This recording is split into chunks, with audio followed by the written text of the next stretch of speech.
কয়েকবার ভূমিকম্প যে হলো, এদের এইসব শিরকের জন্য আল্লাহ সতর্ক বার্তা দিচ্ছে আমাদেরকে। তাহলে এদের এই মিথ্যাচার, আল্লাহ রাব্বুল আলামিনের সাথে যারা নিজেদেরকে তুলনা করে বা আল্লাহর যেটা উপকার, সেটা কি হলো?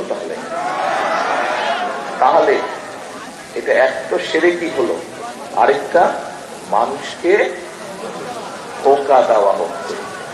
যারা ভোটের আগে এরকম ধোঁকা দিতে পারে, তারা ভোটের পরে কি করবে এবার বোঝেন আপনারা।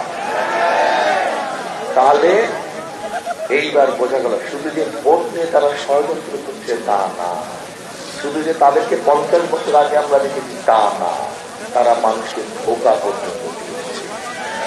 এবার আছেন তাদের ধোঁকার আরেকটা, এই গত 2 দিন ধরে পত্র পত্রিকা সহ সোশ্যাল মিডিয়াতে দেখি যে তারা বিভিন্ন মা বোনের কাছে যাচ্ছে, গিয়ে এমনকি গিয়ে ওই এনআইডি নাম্বার নিতে, বিকাশ নাম্বার নিতে। শুনছেন খবর? কি খবর এটা পেয়েছেন আপনারা?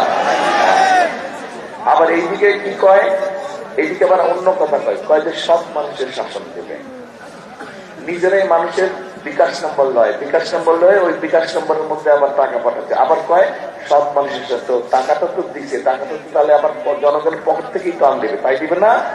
ক্ষমতা যদি পায় তাহলে এটা কেমন তোর সব মানুষের সদস্য, যে নিজেই অসৎ কাম করে, সে কয় সব মানুষের শাসন দিবে। কথা কি কোন অর্থ দাঁড়ালো কথা? তাহলে চিন্তা করেন কত বহুরূপী তারা, কাজে এই দেশকে, এই দেশের মানুষকে এদের হাত থেকে রক্ষা করতে হবে। এখন যদি আমরা বলি, মন দিয়ে শুনেন কি করি, এখন যদি আমরা বলি এই যে ঢাকা শহরে কিছুদিন আগে ভূমিকম্প হলো না, কয়েকবার ভূমিকম্প যে হলো, নরসিংদীতে হয়েছিল, এখানে হয়েছে ভূমিকম্প। হ্যাঁ, আচ্ছা ঠিক আছে, উৎপত্তিস্থল। আচ্ছা, এখন যদি আমরা বলি এদের এইসব শিরকের জন্য আল্লাহ সতর্ক বার্তা দিচ্ছে আমাদেরকে, তাহলে এদের এই মিথ্যাচার, এদের এই মুনাফিকি, এদের এই শিরকের জন্য আল্লাহ হুঁশিয়ারি দিয়েছে, তোরা এগুলা বন্ধ কর, না হলে এখানে বলবো।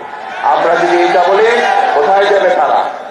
কাজে আসুন এই শিরকিদের হাত থেকে, এই মুনাফিকদের হাত থেকে, এই ধোঁকাবাজদের হাত থেকে এই দেশকে, এই দেশের মানুষকে রক্ষা করতে হবে। এবং রক্ষা কারা করতে পারবে? রক্ষা করতে পারবে একমাত্র এই দেশের গণতান্ত্রিকামী মানুষ, এই